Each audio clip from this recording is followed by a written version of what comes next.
Et là, je suis sur ma cuisine et j'entends un énorme boom. Mais un boom, le genre de bruit que t'as pas envie d'entendre. Et je veux tout sauf ressembler à ma mère parce que c'était vraiment lourd à porter, tu vois. Maintenant, je la remercie et je lui dis mais heureusement que tu nous as éduqués de cette façon-là parce qu'aujourd'hui j'en ai fait un business et je suis extrêmement heureuse. T'as l'air d'être une personne hyper passionnée. Ça se retranscrit sur les réseaux et je peux le dire à tout le monde, c'est la même Léa qu'on voit sur les réseaux que la personne qu'on voit en vrai. Pour parler de mes clients, du coup, ils apprécient beaucoup mes services parce que finalement, je pense à des choses auxquelles ils ne penseront pas eux-mêmes. Bienvenue dans ce 10e épisode de Visionnaire. On parle souvent de croissance, de performance et de stratégie, mais on parle rarement de ce qui permet à une entreprise de tenir réellement debout. Et aujourd'hui, on va parler d'un métier qu'on valorise que très peu, un métier souvent invisible et pourtant, sans structure, un business est voué à l'échec. Donc aujourd'hui, je reçois une entrepreneuse montpelliéraine, Léa, la fondatrice de Je suis Maniaque. Bonjour Léa. Salut Fabien. Enchanté. Ravie de faire partie du podcast et merci pour l'invitation. Avec grand plaisir. Donc déjà, on va commencer. Si tu peux te décrire en 2-3 mots. Donc je m'appelle Léa, j'ai 25 ans. Comme tu l'as dit, je viens de Montpellier et j'ai lancé donc Maniaque, qui n'est autre que mon entreprise de nettoyage professionnel. Moi, la première question que j'ai à te poser, et je pense que c'est la question essentielle, et je ne l'ai même pas posée encore. Qu'est-ce qui se cache derrière Je suis Maniaque? Alors Maniaque, c'est en effet le nom de ma boîte, mais ça va un petit peu plus loin que ça parce que je suis maniaque, ça fait vraiment partie de moi. Il faut le dire les choses comme elles sont, je suis maniaque. Donc pour moi, ça a sonné comme une évidence quand il a fallu que je donne un nom à mon entreprise. Et puis au-delà de ça, je voulais un nom pour mon entreprise qui soit impactant. Ouais. Un nom dont on se souvienne. Quand on réfléchisse aux prestataires de nettoyage, qu'on se dise « Ah mais oui, c'est comment il s'appelle déjà ? Maniaque ». Tu vois ce que je veux dire ? Je voulais que ça soit instinctif en fait. Mais c'est vraiment une identité forte. Ouais. Bon, comme je te l'ai déjà dit, je trouve ça très impactant. Donc le pourquoi de ce nom, donc ton why, c'est vraiment ça. Ouais. C'est clairement tu es maniaque donc. Ah mais je suis maniaque dans la vie de tous les jours. Je veux dire, pour être sereine, j'ai besoin que tous mes espaces soient ordonnés. J'ai besoin que mon environnement soit chaleureux, que tout soit à sa place, propre. Et c'est vraiment ce qui me permet de, ouais, comme je te le dis, d'être sereine au quotidien. Donc, ça fait partie de mon identité, quoi. Ok. Et on a souvent vu des reportages sur les gens, tu vois, maniaques et identifiés comme une maladie. Toi, c'est maladif? Alors, Oula, plus sujet compliqué. En fait, maniaque, ça vient de ma maman, si tu veux. Si je vais un peu plus loin que ça vient de ma mère. Parce que ma mère, elle a toujours été maniaque. Mais quand je te dis maniaque, elle, à son niveau, je pense que on n'était plus sur du maladif. C'était qu'elle le vivait mal si c'était pas propre, si c'était pas organisé. Et elle nous mettait une pression là-dessus qui était quand même assez pesante au quotidien. Et je me rappelle plus d'une fois, je me suis retrouvée dans ma salle de bain étant petite, en pleurant carrément et en me disant mais je veux tout sauf ressembler à ma mère parce que c'était vraiment lourd à porter, tu vois. D'accord. Et au final, maintenant, je la remercie et je lui dis mais heureusement que tu nous as éduqués de cette façon-là parce qu'aujourd'hui, j'en ai fait un business et je suis extrêmement heureuse, tu vois. Voilà. Mais à mon sens, moi, je ne suis pas dans le maladif. Tu vois ce que je veux dire? Alors, et pour toi, là, tu arriverais à l'identifier, le côté maladif, du côté maniaque un petit peu... bon, voilà... je vais prendre la référence une personne que tu connais maintenant un petit peu, Mareva. Donc elle, pour moi, elle est un peu trop maniaque, tu vois. Enfin, voilà, il faut mettre la serviette pliée, tu vois. Ah oui, ça tu vois. oui. Ah non, mais ça je suis d'accord. Ok, bon. Ça allez, je suis d'accord. Non, ça je suis d'accord. Mais, là, je peux rien. Non, là-dessus, que tout soit parallèle. Ça, j'en ai besoin aussi, donc je la comprends. Ça, c'est pas maladif pour toi. Ça, c'est pas maladif. Ok. Et le maladif, il se trouve où? C'est à partir du moment où. Je vais vraiment vivre mal le fait que ce soit désorganisé ou mal rangé ou pas propre. J'ai besoin que ce soit fait, mais je ne vais pas pour autant être dans un mal-être profond si mon environnement n'est pas parfait, tu vois. Je peux m'y accommoder quelques heures, mais pas plus. D'accord. Tu vois? Ouais, c'est là la nuance. Et toi aujourd'hui, donc t'en as fait ton métier, ton business. Qu'est-ce qui est essentiel quand tu as une entreprise, etc. Parce que tu interviens beaucoup dans le B2B pour structurer des idées d'un entrepreneur, etc. Est-ce que toi, c'est hyper important d'être dans ce cadrage-là? Parce que toi, tu dis au quotidien, je me l'applique. Ouais. Est-ce que toi, c'est vraiment une clarté d'esprit quand tu fais des interventions comme ça, tu penses que t'apportes vraiment une clarté d'esprit aux dirigeants de l'entreprise, par exemple, d'avoir tout de cadré, etc. Moi, mes clients, pour parler de mes clients, du coup, ils apprécient beaucoup mes services. Parce que finalement, je pense à des choses auxquelles ils ne penseront pas eux-mêmes. Parce que moi, c'est ancré en moi d'optimiser les espaces, de structurer, d'organiser. Ça a toujours été comme ça. J'ai toujours cherché à gagner le plus d'espace, à ce que les choses soient rangées le plus intuitivement pour que je perde le moins de temps, tu vois. Et du coup, j'essaye de l'appliquer aussi pour mes clients.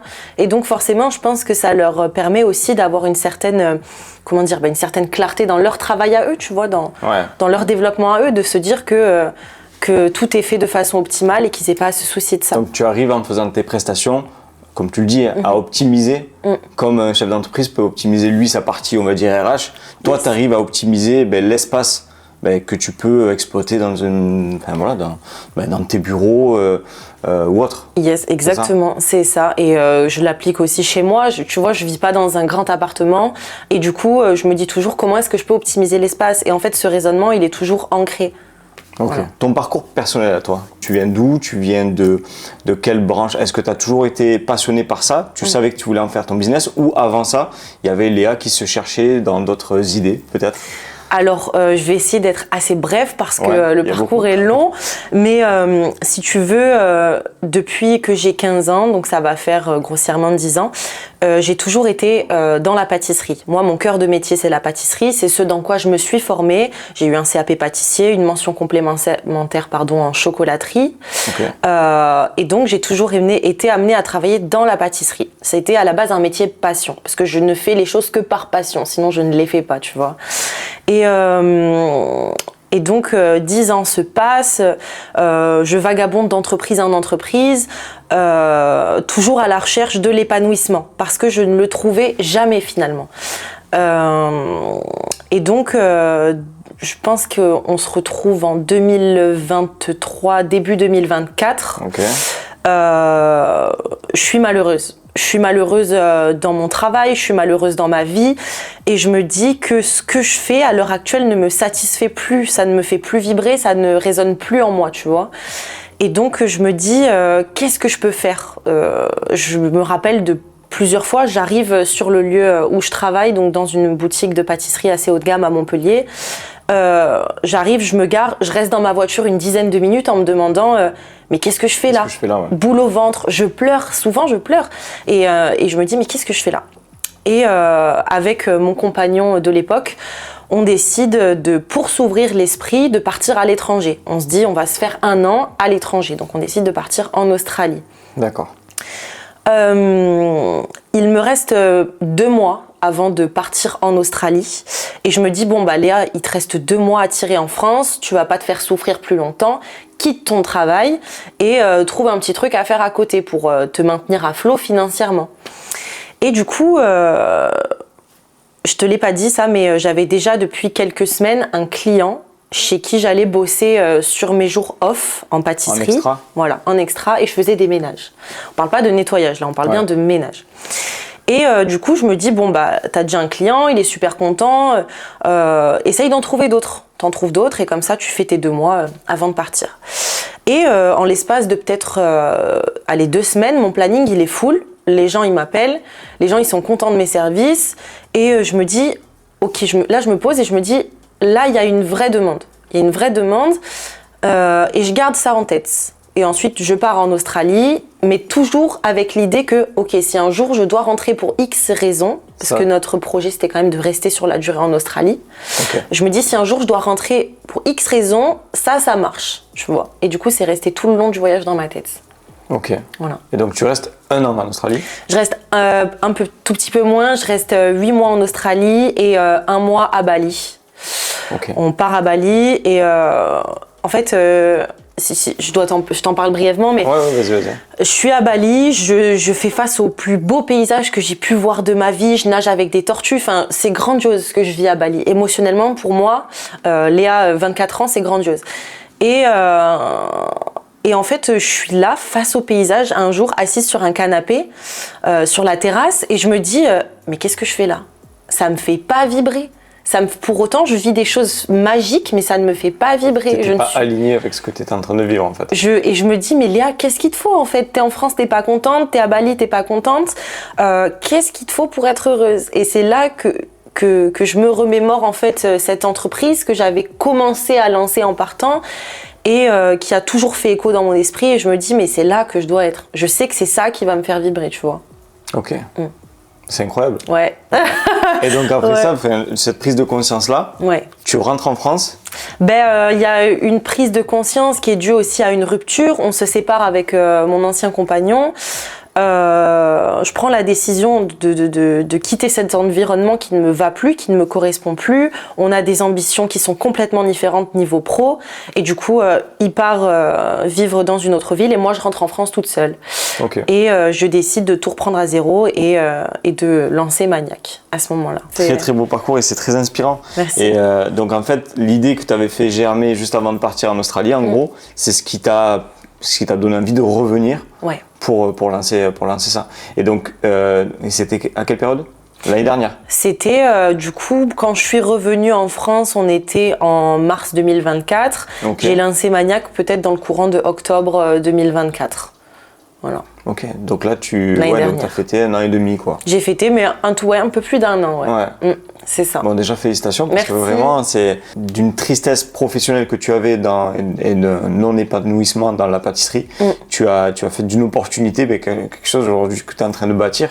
Et ça, c'est dingue. De toute façon, je pense qu'aujourd'hui, les grands combats que tu mènes, ils viennent toujours d'un échec ou d'une rupture ou d'une tristesse profonde. Et c'est là qu'en fait, tu te dis non, mais je peux plus vivre comme ça, c'est pas possible. Et c'est là où tu essayes d'impacter ta vie positivement, de faire des choses nouvelles, d'essayer de tester, quoi. Ok. Voilà. Bon, mais en tout cas, merci pour le partage parce que je pense que c'est quelque chose. On se connaît depuis peu, mais c'est quelque chose d'assez profond et d'assez fort. Et ça se sent, tu vois. Oui. Et on va passer sur le côté un petit peu plus cool. Ouais. Aujourd'hui, je suis Maniac. Maniac, c'est donc 1 an et demi d'existence. Yes. Voilà. Combien de clients approximativement? Là, en gérance, grossièrement, je gère 8 bureaux pro, toute seule. Parce qu'il ne faut pas oublier que je suis toute seule pour le moment. Tu es toute seule? Toute seule, à tout faire. Et donc, je gère 8 bureaux dans leur entretien. J'ai pratiquement une dizaine d'agences immobilières qui sont partenaires avec lesquelles je bosse fréquemment, du coup. Et ensuite, ça va dépendre des services, si tu veux. En ce qui concerne, j'ai l'entretien de bureau, la remise en état qui est ponctuelle que je fais auprès des agences immobilières souvent, et ensuite j'ai des clients particuliers. Donc ça, je peux pas trop le chiffrer, tu vois, mais ça commence à faire beaucoup. Et depuis 2026, du moins, mon entreprise, elle a été un petit peu propulsée et elle prend un essor qui est important, tu vois. Et c'est là que c'est important de commencer à structurer, du coup, parce que toute seule, si je m'éparpille, je vais pas m'en sortir. Donc, bien sûr. Et il faut surtout, ça c'est un petit conseil que je te donne avec le vécu que j'ai, parce que moi je suis plus âgé que toi, c'est surtout ne pas s'oublier. Parce qu'on peut, et on le sait, quand c'est ton bébé comme ça, c'est toi qui as fondé ça, tu vas te mettre à 1000% dans ton entreprise, mais ton entreprise, elle sera la plus rayonnante possible si toi-même, tu arrives à être aligné avec ce que tu fais au quotidien. Voilà, sans à un moment donné subir la pression que toi, en fait, tu peux t'auto-détruire dans une entreprise. Je suis entièrement d'accord avec toi. Et je sens que toi, par contre, tu es une personne qui a besoin de ça, de savoir s'écouter, de savoir se structurer et de prendre le temps aussi. De ne pas faire n'importe quoi. Voilà. Mais je pense qu'il y a plein de profils d'entrepreneurs aujourd'hui. J'adore discuter avec mes clients et avec de nouvelles personnes pour comprendre leur fonctionnement. Et il y en a beaucoup avec qui je discute qui me disent « mais moi je travaille des fois jusqu'à 4h du matin et c'est comme ça qu'il faut faire si tu veux réussir ». Bah non, je suis pas d'accord avec ça. T'as entièrement raison. Et ça, tu vois, ça c'était ma croyance pendant plus de 20 ans. Ah ouais? Ouais. Qu'il fallait donner jusqu'à épuisement pour avoir du résultat? Non. C'est ça. Après, ça peut être une vision. Ça peut être une vision. Est-ce que c'est... Tout dépend si tu veux t'auto-détruire. Voilà. Mais ça, tu le sais qu'après. Ouais. Parce que tu en as beaucoup qui après font des burn-out, enfin voilà, des entrepreneurs. Hein. Mais il faut vraiment, enfin moi l'alignement, c'est grâce à Mareva, moi tu vois, parce que ça je le connaissais pas. Et toi je sens que tu es sensible plus à ça, tu vois, que moi je peux l'être à ton âge, tu vois, par exemple. Ouais. Et ça continue de le cultiver parce que c'est hyper important. Et ça c'est des conseils moi aujourd'hui que je peux donner parce que si on veut vraiment réussir et surtout si on veut respecter ce qu'on a créé, il faut vraiment s'écouter parce que sinon c'est pas voué à l'échec automatiquement, mais on ne sera pas heureux. Non, mais je suis d'accord. Et puis, t'es carrément le pilier, la structure, le fondement même de ta boîte. Donc, si tu prends pas soin de toi, si tu ne t'écoutes pas, mais comment tu veux mener à bien un business? Pour moi, c'est pas viable, ça ne fonctionne pas.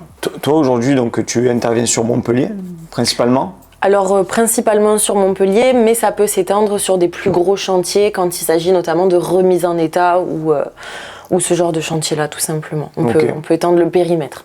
Et statistiquement, aujourd'hui, si tu prends le B2C, B2B, tu es à quelle proportion? Oh là là, non, mais je suis bien plus centrée sur les... Je pense que c'est 80% de ma clientèle sont des entreprises. Ok, 80% d'entreprises et 20% de particuliers. Ouais. Donc là, tu dis qu'en termes de chantier, aujourd'hui, les principaux chantiers, c'est plus les remises en état. Moi, c'est ce que je vois beaucoup sur tes réseaux. Qu'est-ce qui est le plus complexe dans ce genre d'intervention-là? Dans une remise en état? Ouais. Dans une remise en état, en fait, ce qui est complexe, mais sans l'être finalement, parce qu'au final, c'est devenu des automatismes, ça va être d'avoir une vraie méthode de travail qui va te permettre de faire, de gagner du temps, d'avoir un résultat optimal. C'est vrai, ça va vraiment être la méthode, le process en fait de travail sur ta remise en état. Et tout ça, tu t'es formé seul? J'ai jamais été formée moi au nettoyage. Je me suis formée en apprenant de mes confrères qui ont plus de 20 ans d'ancienneté dans le métier ou simplement en expérimentant en fait moi-même, mais pas sur des chantiers où il y a vraiment des enjeux, vraiment chez moi où j'ai créé de la saleté pour essayer de trouver des solutions ou des process plus rapides. Enfin, c'est des choses que tu apprends sur le tas et avec de l'expérience. Donc tu es une autodidacte. Oui. Voilà. Mais c'est beau, c'est bien, c'est bien. Après, je pense qu'il faut aussi avoir de la logique dans le nettoyage, mais des fois la logique suffit pas. Attention, il faut de vraies connaissances, de vrais produits, parce qu'il y a du support qui est fragile, parce que il y a des produits qui sont corrosifs ou d'autres qui le sont moins. Il faut savoir adapter le bon produit. Enfin, faut vraiment être prudent. Tu as une grosse partie théorique. Ah oui, il faut avoir quand même de la connaissance. Il y a beaucoup de logique, mais il y a aussi beaucoup de connaissances à avoir. Et là, en 1 an et demi, toi, tu as réussi à apprendre quotidiennement ton métier. C'est quoi ta source d'inspiration par rapport à tout ça? Alors, je me suis formée, mais principalement au travers de personnes. Donc, les réseaux, j'y crois, mais il y a un peu de... J'y crois, mais il y a beaucoup de fake aussi. Donc, oui, il y a beaucoup de bullshit, faut le dire. Et donc, c'est simple. Aujourd'hui, si je veux savoir comment on nettoie ce matériau, je vais aller me rendre chez le fabricant parce que c'est le fabricant qui sait mieux que personne comment on entretient ce matériau-là. Tu vois ce que je veux dire? Ouais, bien sûr. J'ai la chance d'avoir un papa qui travaille dans le bâtiment. Donc, pour tout ce qui va être remise en état après un chantier, mais mon père, c'est ma plus grande, c'est mon plus grand dictionnaire. Enfin, tu vois ce que je veux dire? Dès que j'ai un questionnement, je l'appelle et il a toujours le bon process, la bonne réponse à me donner. Et surtout que lui, il l'a déjà exécuté. Et lui, il l'a déjà exécuté, donc il sait, tu vois. Et j'ai la chance, d'avoir un papa merveilleux là-dessus. Ok. Donc non, dès que j'ai une question, je me réfère au fabricant, je me réfère à la source et c'est là que j'ai les bonnes méthodes, les bons process et d'ailleurs je demande toujours un avis de quelqu'un qui est spécialisé là-dedans avant si c'est un matériau que je connais pas ou que j'ai pas l'habitude de travailler, tu vois. Bien sûr, ouais. Voilà. Ok. Tu t'es lancé, donc tu as structuré Maniac il y a 1 an et demi. Tu t'es lancé comment aujourd'hui? Dans quelle structure? En auto-entrepreneur, je suppose. Alors moi, du coup, j'ai commencé en auto-entrepreneur parce que c'était le statut le plus viable, entre guillemets, en fonction de mes besoins à moi. Maintenant, évidemment, mon but, c'est de développer et de ne plus rester auto-entrepreneur. Et c'est là qu'il est important de s'entourer parce que moi, Léa, 25 ans, j'avais pas de vision entre guillemets là-dessus, sur comment développer un business. Ouais. C'est un métier à part entière de développer un business, tu vois. Donc là, tu es en train de dire que tu es dans une phase, ce qui est logique, hein, 1 an et demi d'existence, bah, Ouais. tu as vu un petit peu là où tu pouvais amener Maniac. Donc tu es plus en train de te poser, voilà, qu'est-ce que va être Maniac à court, moyen, long terme en fait. C'est Exactement. ça. D'où ton besoin de te structurer. Exactement. Ok. Là, ça devient vital. Parce que si je ne structure pas, je ne me développerai pas correctement. Donc, non, ça devient vital. Mais c'est bien de se poser ce type de questions. Et je pense que c'est bien aussi de montrer à ceux qui veulent se lancer, etc., qu'il y a plusieurs phases. Et l'entrepreneuriat, c'est pas quelque chose c'est pas un long fleuve tranquille. Ouais. Voilà. Donc, et se poser ces questions-là, de se challenger, voilà, de se remettre en question. Moi, je trouve que c'est la marque vraiment des bons entrepreneurs. Voilà. Et ça, c'est... Enfin, bravo déjà. Merci, c'est gentil. Bah, je le prends comme un compliment, du coup. Ça n'est rien. Mais ouais, en fait, le truc, c'est que des fois, tu as l'impression d'être trop lent ou alors pas assez rapide, du moins. Et je me dis, ça fait quand même 1 an et demi d'existence. Et tu vois, rien que quand tu me le dis, je me dis, ça fait quand même 1 an et demi que tu es là. Et des fois, je me dis, tu es encore toute seule à travailler, tu vois. Tu n'as pas encore soit de salarié, soit tu t'es pas encore suffisamment. Et je me dis, des fois, peut-être que je vais pas assez vite. Après, tu vois, un petit conseil avec le recul que j'ai. Oui. Voilà, vaut mieux être patient sur ça parce que on sait qu'aujourd'hui en France, le salariat c'est quelque chose, c'est une grosse prise de risque, tu vois, d'embaucher, même si on a envie de créer de l'emploi, hein, mais parfois, c'est se mettre vraiment en danger. Donc voilà, c'est bien de prendre conscience de ça, mais tu vois, je pense que quand je vois les retours clients que tu peux avoir sur les réseaux sociaux, tous les retours clients que je peux voir sur les réseaux, sur tes réseaux sociaux, tes avis Google, je pense qu'aujourd'hui, ta qualité, ton côté qualitatif de tes prestations, etc., tu l'as parce que tu es seul au démarrage. Évidemment. Tu vois, que tu n'as pas de personnes qui vont, que tu dois driver et malheureusement, tu n'es pas assez structuré pour déléguer tout ce que tu fais au quotidien. Tu vois, donc, voilà, il faut y aller step by step, tu vois. Je suis d'accord avec toi. J'avais une question, tu vois, parce que ça, c'est un métier pour moi qu'on valorise très peu, mais qui est essentiel, tu vois, c'est un peu les métiers de l'ombre. Après, tu peux m'arrêter, je ne veux pas non plus dénigrer. Et je pense qu'aujourd'hui, toi, tu es vraiment au cœur de ce métier-là. Je ne veux pas faire d'impair, tu vois, mais pourquoi ce métier, aujourd'hui, et je pense que, j'ai mon idée sur l'avenir, il est aussi, autant dans l'ombre, autant peu mis en avant. Je pense aussi. Alors, je pense que déjà pour accéder à ce métier, regarde, tout comme moi, j'ai pas forcément besoin d'un diplôme particulier. Au-delà de ça, je pense qu'aujourd'hui, ce métier, il est dévalorisé à cause déjà des grosses structures donc qui emploient et qui sont dans le volume au niveau de leurs salariés qui généralement sont sous-payés aussi, il faut le dire. Donc aujourd'hui, il n'y a plus vraiment de salariés qui travaillent dans le ménage ou le nettoyage et qui ont envie de faire ce qu'ils font parce que les conditions ne leur permettent pas déjà. Et puis forcément, qui dit mauvaise qualité de travail dit client mécontent. Client mécontent, c'est les premiers qui vont dévaloriser les sociétés de nettoyage parce que ils n'ont pas eu le retour qu'ils voulaient, qu'ils espéraient, qu'ils s'attendaient. Et du coup, je pense que c'est pour ça que d'une manière générale, le métier n'est pas mis à sa juste valeur parce que les gens n'ont plus envie de le faire, ne sont pas passionnés aussi par ce qu'ils font. Et c'est triste parce que moi, je pars du principe que si tu fais quelque chose, fais-le par passion, fais-le parce que tu y mets du cœur, tu vois. Et donc, non, je pense que c'est pour ces raisons-là que...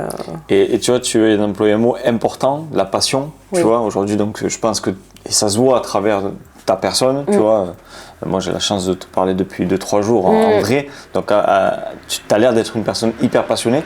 Ça se retranscrit sur les réseaux et je peux le dire à tout le monde, c'est la même Léa qu'on voit sur les réseaux que la personne qu'on voit en vrai. La passion, toi, aujourd'hui, tu l'interprètes comment dans ton quotidien? Qu'est-ce qui te fait vibrer? Alors, moi, ce qui me fait vibrer, ça va être vraiment des petites phases, des petits moments clés de mes journées où je vais être là et ça va résonner à l'intérieur de moi, tu vois ce que je fais, genre ça va m'apporter plein de bonheur Et je sais pas trop comment te l'expliquer parce que c'est un sentiment très personnel, mais quand je me lève, je suis heureuse. Quand je me couche, je suis heureuse de ce que j'ai accompli. Quand je discute avec des clients, que je leur apprends des choses, qu'ils m'apprennent des choses, ça me remplit de bonheur en fait. C'est tous ces moments-là de l'entrepreneuriat qui me remplissent de bonheur. Et aujourd'hui, je me dis, mais mon père, il me dit souvent, oh Léa, arrête de dire ça, on sait pas comment ça va se passer demain. Mais je lui dis, mais aujourd'hui, je sais plus si j'arriverai à retravailler pour quelqu'un. Et c'est vrai, il a raison, on sait pas de quoi demain est fait, mais j'aime cette vie, j'aime cette aventure, tu vois, et c'est ça qui me remplit de bonheur au quotidien. Rencontrer des gens, comme j'ai pu vous rencontrer avec Mareva, pour moi, c'est ça ce qui me nourrit tous les jours. Bien sûr. Et alors que si, après, on peut pas dénigrer les autres, les autres corps de métier, mais absolument c'est vrai pas. que quand on est salarié, on se met dans une bulle et on oublie de regarder tout ce qui se passe autour, souvent. Alors que c'est vrai que quand on est entrepreneur, on est obligé au quotidien, de se challenger, de se nourrir de ce que les autres peuvent nous apporter. Bien sûr. Et c'est ça un petit peu la différence de mindset qu'il peut y avoir, et je pense que c'est ce qui t'attire aussi. Ah mais complètement. Et je parle beaucoup des réseaux sociaux parce que tu es assez présente sur les réseaux, et pour moi c'est ce que tu démontres en fait. Voilà, ton arrivée chez les fournisseurs, ta capacité à les mettre en avant aussi, parce que tu leur dis voilà, sans eux, j'avancerai pas quotidiennement, et tu les valorises comme tes interventions, et tout ce que tu retranscris, ça donne envie de te suivre, de voir un petit peu l'évolution que tu as, donc c'est très bien ce que tu fais. C'est très gentil, merci. Ouais. Et ça n'a pas été trop dur ça, de se mettre en... Je pense que pour certaines personnes, c'est compliqué. Après, c'est vrai que moi, naturellement, j'ai une aisance à discuter, à prendre la parole, à exprimer ce que je pense ou ce que je ressens. Donc, ça n'a pas été dur du tout pour moi, bien au contraire. C'est quelque chose que j'adore faire, créer du contenu. C'est une petite aparté dans mes journées. Des fois, je le fais parce que j'ai le temps, des fois, je le fais pas, mais ça me fait toujours du bien de le faire. Je suis trop contente quand je fais du contenu. Donc non, c'est pas difficile dans mon cas en tout cas, tu vois. Okay. Je sais que pour certaines personnes, pour beaucoup même de personnes, c'est très complexe de se montrer, mais je pars du principe qu'il faut le faire parce que humaniser une marque aujourd'hui, c'est vraiment ce qui va permettre de mettre de la confiance dans tout ça, et c'est ce qui va faire qu'un client va se tourner vers toi plutôt que vers un autre, parce qu'il a confiance, parce que ton image lui plaît, parce que tu l'inspires, tu vois. Donc pour moi, c'est hyper important de se montrer, c'est même vital. Non, mais tu as entièrement raison. Et ce côté, tu vois, proximité aujourd'hui, alors ça viendra peut-être un jour de transmettre à un jeune qui veut se lancer. Toi, aujourd'hui, si une personne voudrait se lancer, et alors, je sais pas si je vais être maladroit dans ce que je dis, mais à mon époque, quand on était au niveau des études, etc., que des personnes allaient sur ces genres de métiers-là, c'était assez mal vu, faut se le dire, voilà. Et je pense qu'il y en a beaucoup qui veulent en faire leur métier, mais qui se sentent pas trop à leur place et légitimes à le faire, parce que les conseils des autres en disant c'est pas un métier, etc. Toi, qu'est-ce que tu pourrais dire à ces personnes-là qui ont peur de se lancer parce que on leur dit que ce métier-là n'est pas un vrai métier, par exemple, tu vois? J'entends, et c'est une réflexion que je me suis faite aussi, parce que si tu veux, dans ma famille, j'ai mon frère qui a fait des grandes études d'expertise comptable, j'ai ma petite sœur qui a toujours excellé dans son parcours et qui fait tout ce qui va être communication, site, tout ça. Et j'étais là au milieu, je me suis toujours un peu cherchée, et je me suis dit, un jour, j'ai envie d'avoir mon entreprise de nettoyage. Et je me suis dit, mais comment je vais amener ça à ma famille? Parce que y a eu cette réflexion aussi de, c'est pas assez, c'est pas suffisant, c'est pas peut-être ce qu'ils espèrent pour moi, tu vois. De leur prisme à eux. De leur prisme à eux, alors en que toi, effet. Pour toi, c'était un métier un métier passion, mais tu sentais que la pression, on va dire, familiale pouvait être négative. Ils me mettaient pas de pression, mais c'est moi qui m'infligeais cette propre pression, tu vois, de me dire, qu'est-ce qu'ils vont en penser? Et donc, je me suis dit, en fait, de toute façon, je ne me suis toujours qu'écouter que moi dans ma vie. C'est peut-être un défaut, comme parfois ça peut être une qualité, mais je me suis dit, vas-y. Et aujourd'hui, je suis extrêmement contente d'avoir pris cette décision, puisque c'est la plus belle que j'ai prise de toute ma vie, je pense. Et en fait, je lui dirais, mais écoute-toi. écoute-toi, vas-y, entoure-toi des autres, mais des personnes qui peuvent te permettre d'aller un peu plus vers ton but, pas des personnes qui vont te dire n'y va pas, ne le fais pas pour X raisons, parce qu'aujourd'hui, j'ai lancé mon entreprise de nettoyage et aujourd'hui, je sais quel est le potentiel, qu'est-ce que ça va pouvoir m'apporter financièrement, personnellement, et je sais que c'est très intéressant, donc je lui dirais vas-y. Et en plus de ça, je lui dirais, alors que ce soit pour du nettoyage ou n'importe quel autre service, je dirais lance-toi, mais vise toujours l'excellence. Il n'y a pas de secteur qui soit saturé. Qu'importe le secteur aujourd'hui, fais-le, mais fais-le et vise l'excellence. Essaye d'être toujours meilleur que celui à côté qui propose les mêmes services. Fais-en toujours un peu plus. Essaye toujours d'optimiser ton expérience client. Enfin, tu vois, je dirais vraiment vise l'excellence. Ok. Toi, c'est ce que tu t'appliques? Moi, c'est ce que je m'applique. C'est une rigueur que je m'applique quotidiennement. J'essaye toujours de chercher, de pousser un petit peu plus loin. Qu'est-ce que je pourrais faire un peu mieux, différemment. Mon cerveau, il cogite toujours à ça, en fait. Et ça va être peut-être un peu intrusif, mais quand tu as annoncé ça à ta famille, ça a été quoi leur réaction? Si tu veux le dire, après t'es pas obligé. Oui, bien sûr, je peux le dire. Je me rappelle, je me suis réunie autour d'une table avec mon papa, ma maman. Mes frères et sœurs n'étaient pas là parce qu'on vit tous un peu éparpillés en France. Et je leur ai dit, faut que je vous parle. Et mon père, quand je lui dis, faut que je vous parle, il me dit toujours, oh là là, qu'est-ce qu'elle va me sortir encore? Parce qu'il a trop l'habitude entre le voyage à l'étranger, j'ai lancé, avant de lancer l'entreprise de nettoyage, j'avais lancé déjà 2 autres business qui n'ont pas fonctionné, attention. C'était quoi? J'avais lancé un premier où je voulais donner des cours de pâtisserie à domicile, des cours personnalisés entre guillemets. Et le truc, c'est qu'il y a eu le Covid juste après. Je sais pas si le Covid, c'est une excuse suffisante pour dire que ça n'a pas fonctionné, mais en tout cas, c'est pas allé dans mon sens, tu vois. Et ensuite, j'ai lancé une entreprise de bougies. Non mais je te jure, mais parce que j'ai toujours voulu être entrepreneur, j'ai ce truc, tu vois. Et j'avais tout fait, le site web avec Shopify, j'avais tout fait sauf mettre le moyen de paiement et lancer la com. J'avais créé tout un packaging, une marque. Tu t'es arrêté là? Ouais. Ok. Je me suis arrêtée là. Et je suis partie. Il manquait pas grand chose, mais c'était quand même important ce qui manquait. C'était ce qu'il fallait pas aller, enfin voilà, c'était un signe, il fallait pas aller sur ça. Voilà. Exactement. Moi, je pense que si ça ne marche pas, il faut pas se dire que tout est fini. Il faut juste se dire c'est pas ça, c'est pas le moment, c'est pas pour toi. Essaye autre chose, tu vois. Et donc quand je leur ai dit, parce que tu vois, je me perds. Quand je leur ai dit. Mon père, je pense qu'à force des années avec moi, il prend sur lui, tu vois. Il répond plus du tac au tac, il réfléchit, après il se dit, bah écoute, essaye. Et c'est la première fois que quand je leur ai parlé de quelque chose, ils avaient l'air d'être dans mon sens. Et ils avaient l'air de pas me mettre trop de barrières à l'entrée, tu vois. Je pense qu'ils l'ont ressenti surtout. Ouais, je pense qu'ils l'ont. J'avais peut-être assez d'arguments pour leur dire que ça allait fonctionner, et tu vois. à mon avis, par rapport à ça, c'est que si tu leur as dit au retour de Bali. Ouais. Pas avant de partir en Australie. Non, en retour de Bali. Donc je pense qu'ils ont vu la maturité que tu as dû mettre dans ce projet-là et la détermination que tu avais, je pense. C'est ça qui peut-être qui leur a parlé, non? Peut-être que ça leur a un peu plus parlé que le reste, mais en tout cas, ils m'ont fait confiance et dans tous les cas, même s'ils n'étaient pas toujours à 100% dans chacun de mes projets, bah, ils m'ont toujours soutenue. Ils ont toujours été là quand je me suis ramassée et j'ai des parents, une famille formidable. Donc là-dessus, je suis extrêmement heureuse. Mais c'est hyper important. Le soutien, c'est hyper important. Ah ouais. C'est clair. Force à eux, c'est bien. Ouais. Force à mon père et à ma mère. Ouais. Top pour tout ça. Voilà. Moi, j'ai plein de petites questions qui me viennent en fait et qui peuvent nous montrer une autre facette de ce métier-là. Tu vois. Et moi, il y en a une. J'ai envie de savoir, tu vois. T'as en 1 an et demi d'intervention voilà, sur Montpellier, ses alentours. Pour toi, quel a été la pire ou le plus gros chaos, le plus gros chaos que tu as pu voir et qui t'a, alors je vais pas dire mettre sur le cul, mais presque quoi, qui t'a abasourdi, tu vois. Ouais, il y en a eu un. Et ça a été vraiment le plus gros c'était le seul en fait. Mais c'était un problème conséquent pour le coup. Alors, je vais te la raconter brièvement.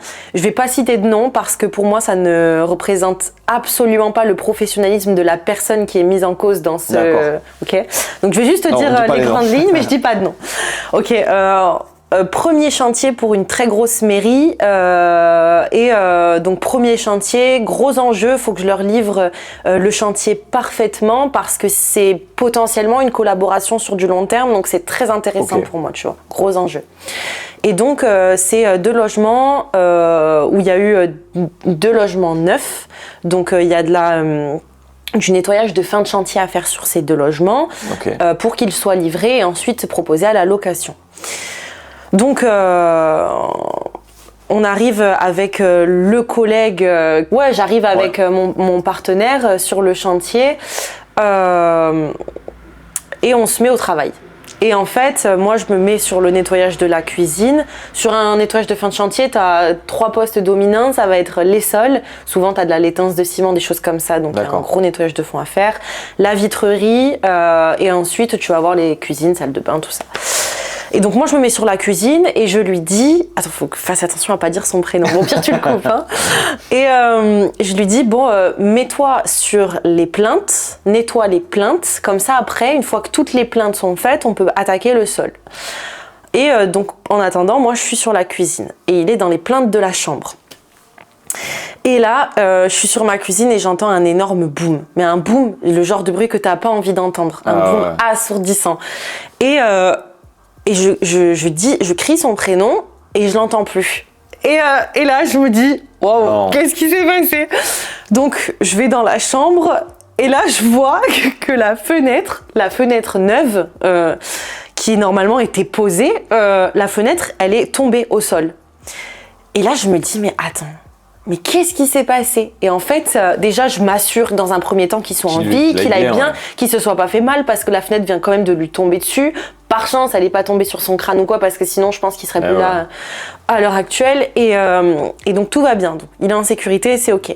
Et là, je lui dis, qu'est-ce qui s'est passé? Et en fait, il m'explique que il a travaillé sous la vitre ouverte. Et en fait, quand il s'est relevé, il a emporté la vitre avec lui. Elle est tombée. Bon. L'erreur est humaine, ça arrive. En temps normal, on fait attention, on ne travaille pas sous une vitre ouverte, c'est logique, mais voilà, ça arrive.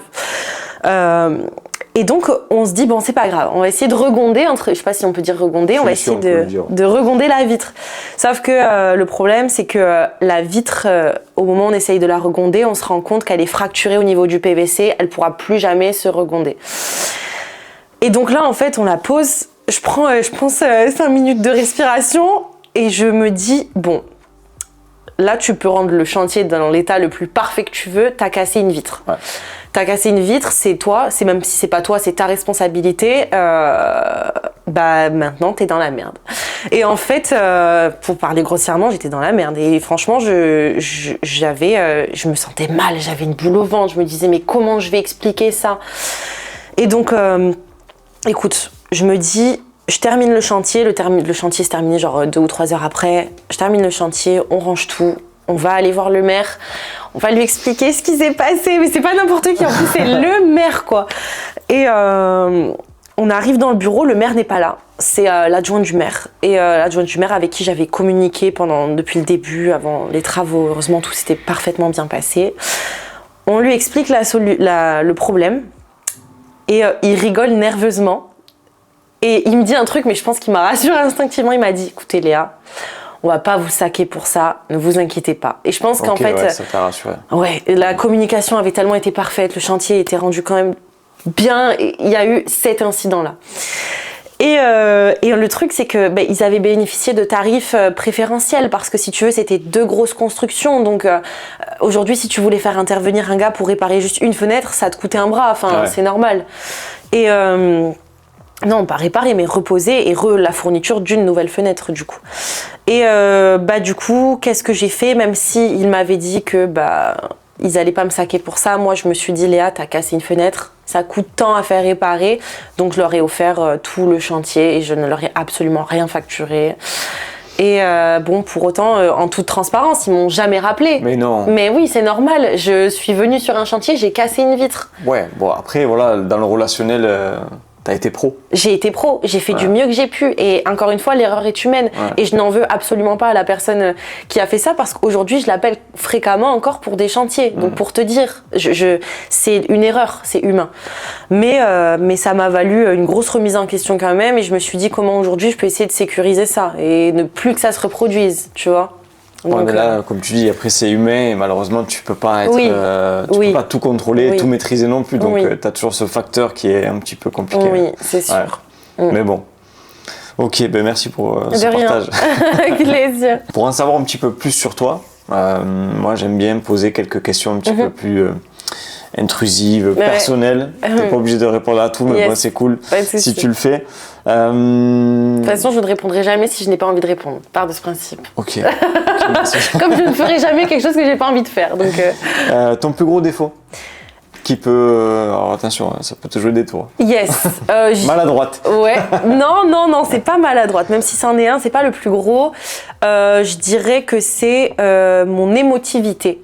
En fait, j'ai tendance à laisser beaucoup parler mes émotions. Et aujourd'hui, dans l'entrepreneuriat, ça peut être un gros défaut. Oui. Parce qu'en fait, t'es pas là pour... à part si t'entreprends dans, je sais pas moi, un accompagnement émotionnel, des choses comme ça peut être intéressant. Mais là, on est dans le business. Et donc, dans le business, il faut pas trop laisser parler ses émotions. Et il faut plutôt laisser parler les chiffres, entre guillemets, tu vois. Non, mais t'as entièrement raison. Et je pense que, tu vois, tu parlais de cette mairie-là qui t'a pas recontacté. Je pense que, tu vois, dans ces relations pro à pro, ton métier, ça va être que c'est en grande partie ça, tu disais 90%.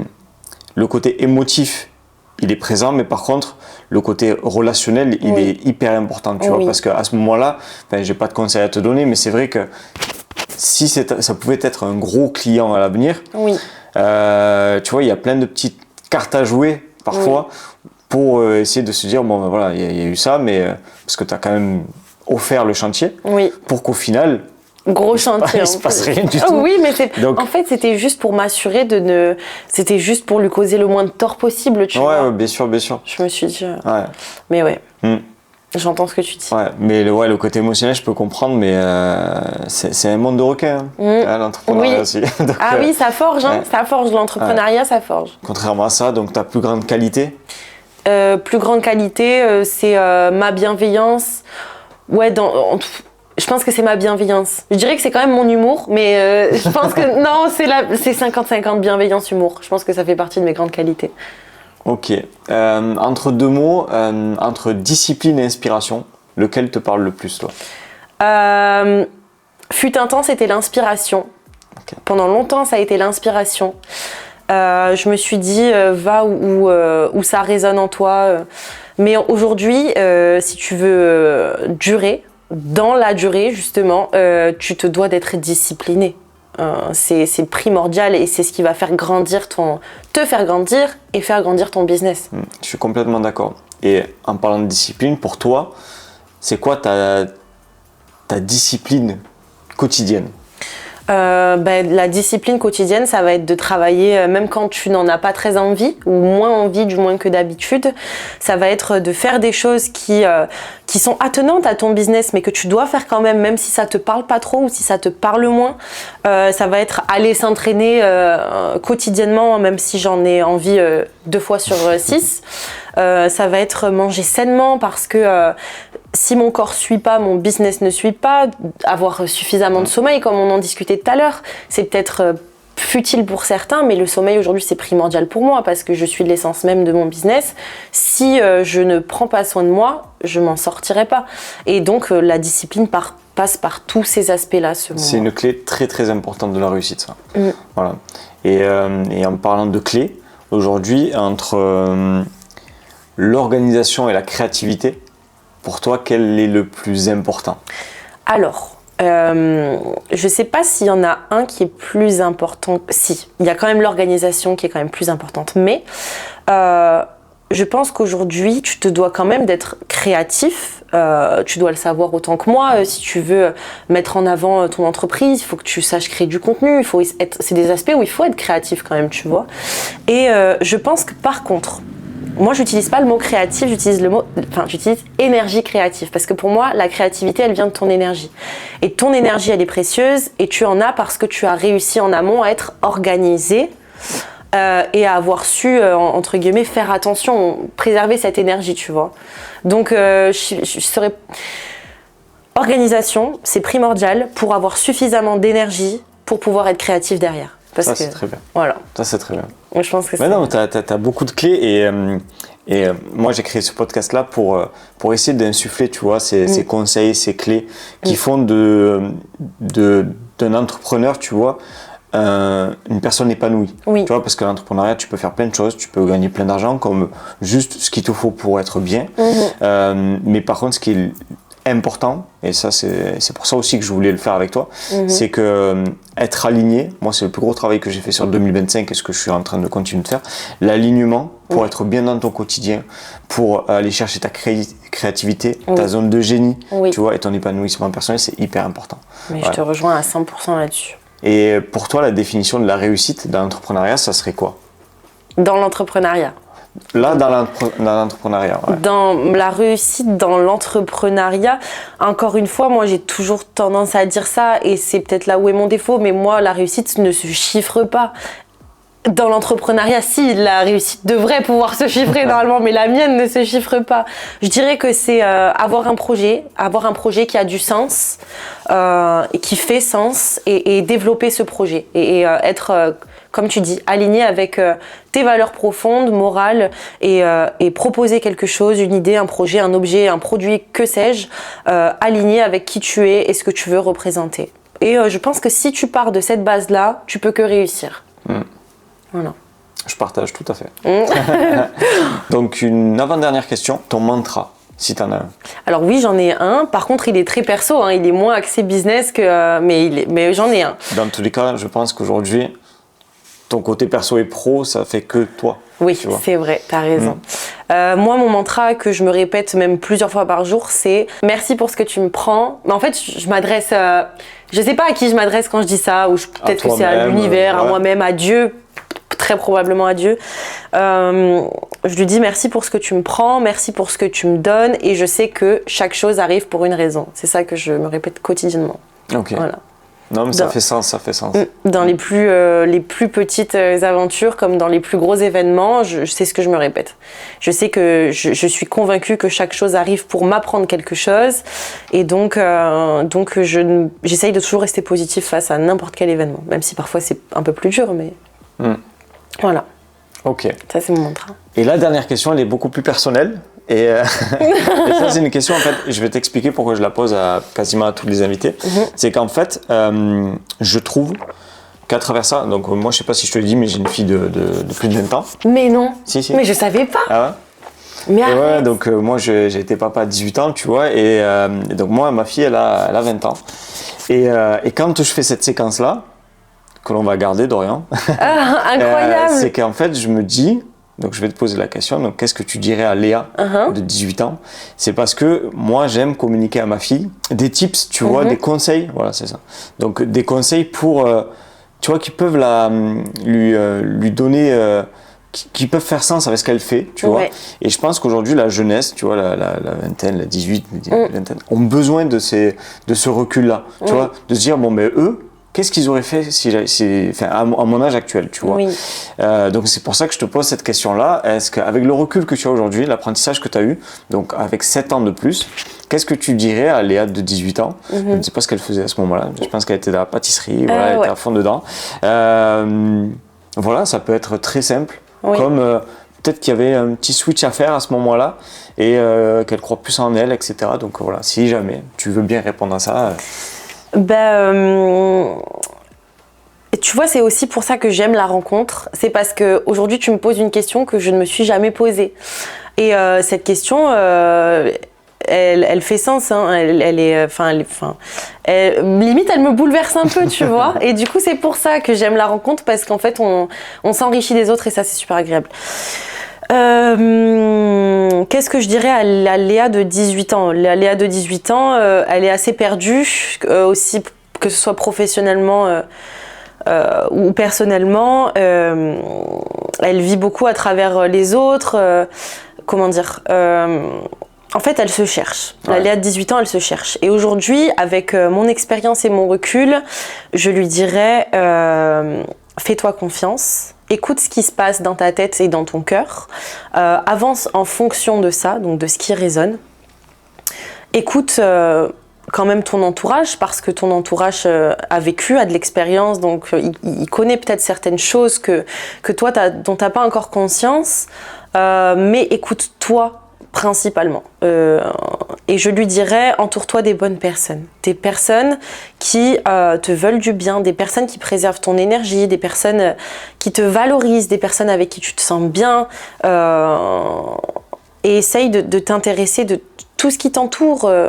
Je pense que c'est ce que je lui dirais, mais fais-toi confiance, écoute-toi. Et trouve quelque chose qui t'anime au quotidien, tu vois. Parce qu'il y a beaucoup de jeunes qui ne savent pas vraiment ce qu'ils veulent faire, vers quoi se tourner, qui sont assez perdus. Moi, je lui dirais, qu'est-ce que tu peux faire aujourd'hui ? Quand tu le fais, tu vois pas le temps passer, ça t'anime, ça te fait du bien, ça te fait te sentir bien. Et si tu trouves ne serait-ce qu'un petit point de réflexion, essaye de développer ça, tu vois. Je pense que je le dirais. Sois heureuse. Ouais, sois heureuse. Sois heureuse. Ouais. Mais ça, je le dis même à moi de 18 ans, mais à tout le monde. Soyez heureux dans vos vies, tu vois. C'est le plus important. Ouais. C'est très beau ce que tu viens de dire. Ouais, c'est gentil. Mais ça fait vraiment sens et je dénigre pas mes autres invités, mais tu as été la personne qui a fait quelque chose de très personnel, parce que souvent, on va donner un conseil professionnel. Tu vois, c'est lâche pas tes ambitions, mais parce que c'est logique. Enfin, aujourd'hui, j'ai eu quasiment que des entrepreneurs. Oui. Quand je me pose la question, c'est lâche rien. Ok, t'as peur de pas être légitime parce que t'as pas de bagage pro, mais par contre lâche rien. Donne-toi à fond. Bien sûr. C'est pour ça que, mais par contre, j'occulte le côté personnel, le côté sois heureux, etc. Mais là où t'as raison, c'est que tu vas t'épanouir dans la vie professionnelle, c'est si jamais toi tu acceptes le bonheur et que tu vas le chercher, tu vois. Mais ça c'est un très bon conseil aux jeunes d'aujourd'hui sois épanoui. Et ce que tu as dit qui est important aussi, c'est l'entourage. Oui. Voilà. N'attends pas, tu vois, là en ce moment, Marie-Va, elle écoute un podcast de Chloé Bloom, je sais pas si tu connais. Oui, bien sûr. Tu vois, mondialement connu. Oui. Et sur l'entourage, tu vois, ton premier cercle. Et quand on est entrepreneur, on a tendance à attendre beaucoup de son premier cercle, de ton entourage. Mais celui-là, il est là, il est familial, il est amical, etc. Mais celui que tu dois entretenir et celui que tu dois chercher, c'est le second cercle. Oui. Celui qui va t'élever, en fait. Voilà. Parce que malheureusement, et c'est pas pour dénigrer le côté famille et amical, amis, c'est pas eux qui vont t'élever. Voilà. Même si certaines personnes sont clés, mais c'est pas eux qui vont comprendre tout ce que tu as dans la tête, etc. Par contre, le deuxième cercle que tu vas te créer toi, lui, par contre, il peut te propulser parce que tu te seras entouré de personnes bienveillantes, qui ont vraiment envie de donner des conseils et qui le font vraiment dans une perspective vraiment d'échange, tu vois. Bien ça, sûr. c'est essentiel. Et puis tu dois sûrement l'avoir vécu, ou Marie-Va de son côté, mais c'est bien trop souvent pas forcément la famille qui t'encourage le plus. Ah non. Et c'est des gens que tu rencontres au détour d'une conversation, au détour d'une publication, et c'est des gens qui vont te propulser bien plus loin et qui vont te faire croire en ton potentiel bien plus que peut-être l'aurait fait ton ami proche ou un membre de ta famille. C'est ça.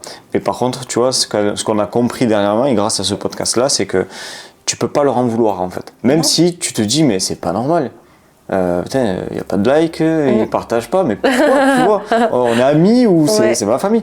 Mais en fait, tu peux pas leur en vouloir parce qu'en fait, ils partagent pas la même, la connexion que toi, l'énergie que tu mets dedans, ils sont pas sur la même planète que toi, ils sont pas alignés, tu vois, et tu peux pas leur en vouloir en fait. Absolument pas. Alors que les personnes que tu vas rencontrer au quotidien, qui vont, hier ce que tu as fait pour nous, lors de l'afterwork, ça c'est pas un ami ou c'est pas un membre de la famille qui va faire ça, tu vois. Bien sûr. C'est une personne qui va comprendre l'énergie que tu as mis dans le travail que tu as fait, qui va le soutenir, tu vois. Exactement. Voilà. Mais encore une fois, et ça c'est, au final on réagit à quelque chose qui fait écho en nous. Tu vois ce que je veux dire? C'est un truc tout bête, un exemple tout con. Là, je te parle de toi à moi, hein, mais des fois, je vais mettre sur mon compte perso, je mets des stories. Des fois, ça va être des desserts parce que j'aime bien faire des desserts.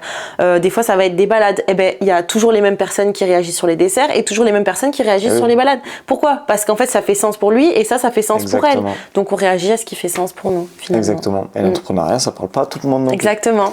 Exactement. Bon, ben merci beaucoup Léa pour cet échange. Merci à toi. Voilà. Et c'était hyper inspirant. Et en tout cas, j'espère vraiment qu'aujourd'hui, tu vas continuer dans cette énergie-là. Et je pense que le contraire m'étonnerait beaucoup. Donc, moi aussi. Je pense que tu es bien parti pour. J'espère que voilà, la structure et l'alignement, l'état d'esprit que tu vas avoir, tu vas porter Maniac très très haut. Ben, je vais me faire aider pour structurer tout ça. D'ailleurs, c'est aussi pour ça que ça sera qu'on s'est rencontrés finalement. Voilà, je sais que tu peux m'apporter énormément et du coup, d'où l'intérêt de s'entourer de personnes qui peuvent t'aider, qui peuvent t'enrichir et qui peuvent t'apprendre. Ouais, ben, ça sera avec grand plaisir. Et aujourd'hui, si on veut te contacter, comment, si tu peux dire 2-3 petits mots directement à la caméra. Voilà, dans un premier temps, vous pouvez me contacter via mes réseaux sociaux. Je suis Maniac sur LinkedIn, Instagram, TikTok.